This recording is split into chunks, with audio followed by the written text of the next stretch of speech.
Ezra 6:11a, Umini sim te aim di kol enash di yahashne pitgama dana yit nasach a min by te. And that brings us to this zakef katon. So let's go back to the beginning.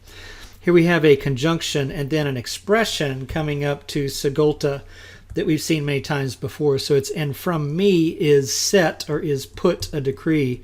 So here we have the sin yod mem verbal roots. It is a pa'il perfect, third masculine singular, is put, a decree. That any, in this case, it can be all, but in this case it's any man who, for that relative, and then that yod prefix, hey prefix, help us to see that this is sheen, noon. Hey is a verbal root. It is hafel, imperfect, third person, masculine singular. This is the change verbal root.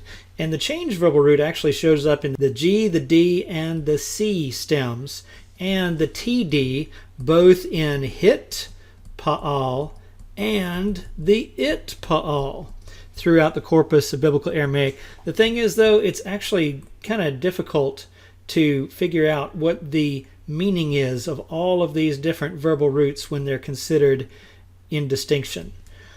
What motivated an author to choose one versus the other? That is difficult. So here we have it meaning cause to change, perhaps, if we're trying to bring in a causative for the hafel. So continuing on, here we have the edict, and then at that zakef katon, it's this. That's the masculine singular near demonstrative.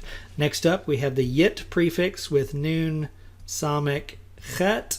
This is the hit, pa'el, imperfect, third person masculine singular. It has adjussive nuance.